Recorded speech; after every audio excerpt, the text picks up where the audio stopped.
twigire muri Manchester United yabonye aba boss bashya Sheikh Jassim ndetse n'abanyakatari bakaba barimo barabyina rwose bishimira ko muri rusange equipe ya Manchester United bamaze kwegukana. Harabura igihe cyo gutangaza gusa ariko byararangiye. Niki abantu bagomba kwitega kuri abanyakatari? Well, ikintu cya mbere abantu babanza kumenya, igitangazamakuru cya breaking inkuru cyane cyitwa Al Watan nicyo muri Katari. Muri Katari niho uyu mugabo Sheikh Jassim akomoka. Birumvikana ko inkuru zivuyeyo umuntu yazizera kubera ko bari ku isoko, bari kuri source. Kimwe buriya ni inkuru yava mu Bwongereza kuri Take Over Man twayizera kuko niho bigiye kubera, yewe bafitemo n'umwongereza Sir Jimmy Ratcliffe nawe wabyumva ko wabyizera. So rero Take Over impamvu abantu bavuga ko isani yarangiye babishingira ku bintu bitatu. Ikintu cya mbere, kugurishwa kw'ikipe abantu batabyumva nk'igikorwa gikorwa n'abari bafite equipe gusa. Yes, family Grace n'abari bafite equipe, ariko hagomba kuzamo izindi nzego z'igihugu. Ni niyo mpamvu igihe uwitwa Mike Ashley yashatse kugurisha Newcastle kuri Saudi Arabia, igihugu cy'Ubwongereza cyabanje kubyanga. Kiravuga ati abo bantu ntabwo donc bafite ubunyangamugayo nkamwe twavugaga, kuko hari ibintu byavugwaga nyine byo guhonyora uburenganzira bw'ikiremwa muntu. Ntabwo twabemerera kuza gufata ikipe iyo mu Bwongereza ngo twiyasosiye n'abantu bafite icyo cyaje. Urumva ko birenze gusa kwa ngo ni yanjye, hazamo n'inzego z'igihugu. So yaje mu Bwongereza rero ahura n'abayobozi batandukanye, bivuga ko ngo yahuye n'umwami w'Ubwongereza Charles wa gatatu ndetse na Prime Minister Rishi Sunak. Abiri ku mushinga, arababwira ati nje mfite amafaranga ndi bugure Manchester United 100%. Nindangiza kuyigura ndi bufatiye ikipe yishyurira imyenda ifite yasigiwe na family Grace muri banki $750,000 atari mu yo ndi bwishyure family Grace kugira ngo bavemo, ndabishyurira n'imyenda. Hanyuma iyi kipe ifite stade imwe mu zishaje, ndayivugurura nyigire stade iri ku rwego rugezweho, ijyanishwe n'ibihisanishwe n'ibihe. Ndasana Carrington facilities aho bakora imyitozo mpagire heza kurushaho. Kandi njyewe mfite miliyari na miliyoni 500, icyo bita 1.5 billion nyashyire hariya kuri konti. Nituzajya dukenera kugura abakinnyi muri no myaka ya vuba kugira ngo twubake squad ikomeye, bajye bagenda bakura bafateho. Niba ari 1 miliyoni 100 bafateho, nari 1 miliyoni 70 bafateho, nari 1 miliyoni 50 bafateho. Aravuga ati kandi funds zizakora ibyo bintu ndazifite. Ati company ihuriye n'ibigo 7 yagaragaje uburemere bw'amafaranga afite. Aravuga ati ibyo bintu nzabikora kandi bizakunda. Ikibazo cyari gikomeye mu Bwongereza ni Burayi kugira ngo amuhe ikipe. Urumva aturutse muri famille royale yo muri Saudi Arabia, nyine ni umuntu uvuka muri famille imwe n'umwami wa Katari, nabo mu muryango umwe. Nawe no mu Thani uzabona bavuga amazina yabo kanaka akaza bin Thani. Iyo bin ivuga mwene, ni cyarabo kivuga mwene kanaka, nkuko mu Kinyarwanda avuga kwizigira wa kanaka cyangwa kwizigira nka kanaka gutyo bikagenda bikagera kuri ku gisekuruza cyakora. Bose rero bahuriye kuwitwa Thani, icyo gisekuruza cyabo niyo famille iravukamo. So baravugaga bati hari ikipe n'ubundi Katari ifite nk'igihugu ya Paris Saint-Germain muri France. Ntabwo buryo Burayi bemera ko wagira amakipe abiri muri UEFA yose ashobora gukina imikino ya UEFA. Kako urumva Man U na PSG n'urugero. Tuvuga na Man U ifite Champions League, PSG ifite akabatenda mu nyungu z'igihugu cya Katari. Dukeneye kwitwarwa na PSG. Ntiwumva se ko hazamo lobbying cyangwa se ibintu bya fixing bakaba bahesha ikipe imwe gutwara igikombe zose ari z'umuntu umwe. So yabanje kubereka ukuntu ngo nta gihugu cya Katari kindi inyuma nubwo mvuka muri ya famille ni njye ubwanjye uzikorera ibyo bintu. Agaragaza nyine financial n'uburyo ahagaze, niko kugaragaza izo company 7 afite ahagarariye amafaranga zifite nyine net worth yazo, babona n'ibyo amafaranga arafite, bamuha uburenganzira nyine arabidinga. Rero impamvu abisa n'ibiri kwizerwa nuko politiki Ubwongereza bushaka gushyiramo amakipe yo muri Premier League igusha ahubwo kuko ari ibihugu bigomba kuba biyamanaging amakipe cyangwa se amakampani menshi yishyize hamwe agahurira ku kumanaginga ekipe. Uyu mugabo rero niyo mpamvu yagaragaje kampani 7 zihuye nawe, apana kwa ngo singewe nubwo ndumwe ariko mfite ibigo 7 bikomeye by'ubucuruzi bizashyira hamwe, ngewe nitwa kari ngewe, ariko ibyo bigo nibyo bije binsunika. Ibyo bigo biri muri Qatar. Abantu akaba ati n'ubundi ntabwo Ubwongereza n'abari abana realite barayizi ko n'ubundi nk'umu Thani n'ubundi iyo famille n'ubundi icyo gihugu nicyo kizaba kiri behind inyuma y'amarido.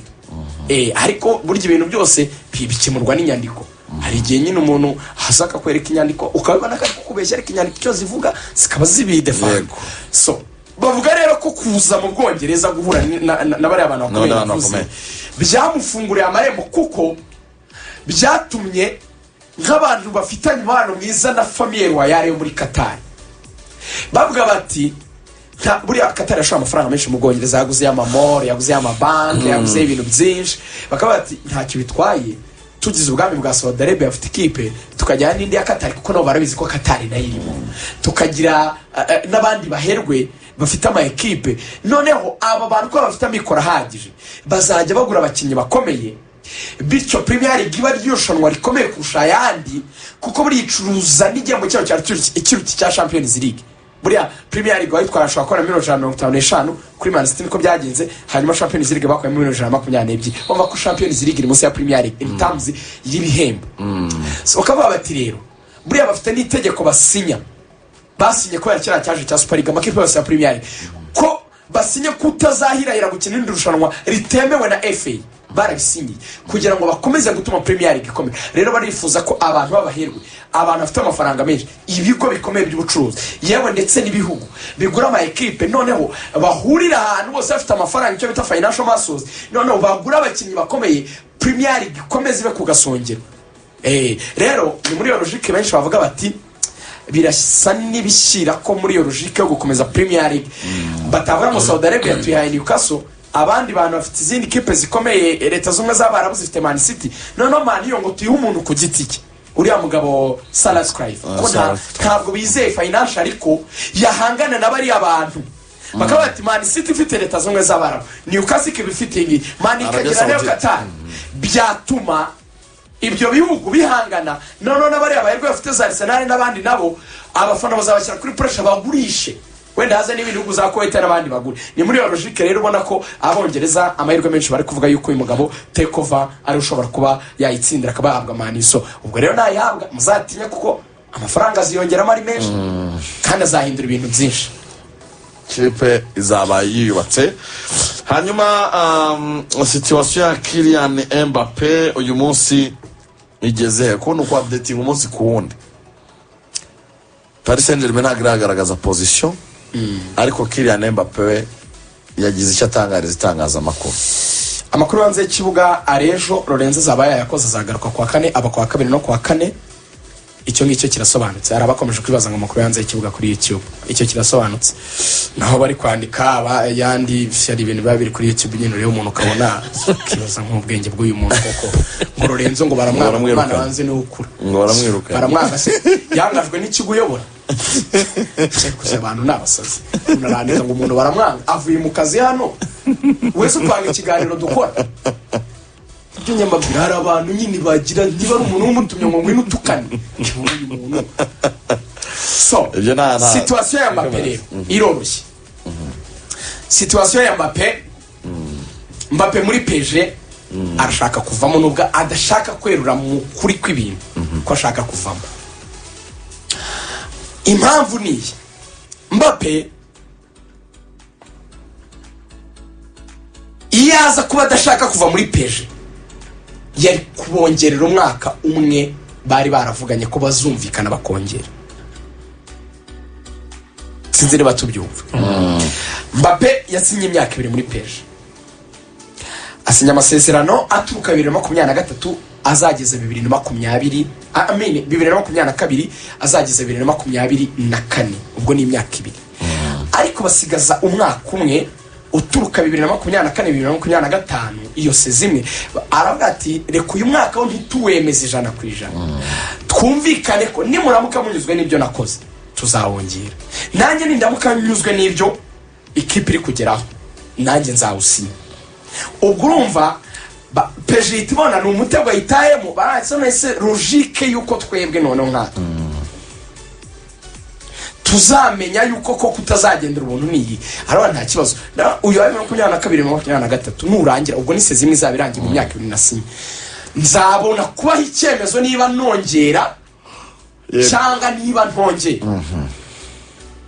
rero yabamenyesheje ko atazongera wa mwaka uturuka 2024-2025 kwiyeseza atazayongera yanabaye nk'ubikararifiyerega mu kiganiro yakoze yavuze ati hari ibintu bitagenze neza muri peje ati kuri calibre yanjye ndi umukinnyi ushaka gutwara byose namwe mukoresha inyarabwenge wumve ko atari kugusha ahantu uko ashaka gusohoka ati hari ibintu byagiye muri peje bitagenze neza atari ko abantu bari kumbeshyera igeze nsaba bikoresha teme imvuga ngo biciriritse hari ibintu byagiye biciriritse muri Paris Saint-Germain byakozwe mu buryo buciriritse biri hasi yes ariko wumve ahantu bapebere ndyarya aravuga ngo ese hari umuntu nge nigeze mbwa ko nshaka kuva muri peje ati ngewe amasezerano y'imyaka 2 nasinye peje ndi tayari kuyakina ubwo n'umwaka umwe uramusigaye kuko amazumwe hanyuma icyo ngiye navuze nuko nazongera amasezerano y'undi mwaka umwe ati nta nubwo nigeze nsaba kujya muri Real Madrid ariko abantu babihuza bakavuga bati se ubwo urumva atashyize peje mu mutego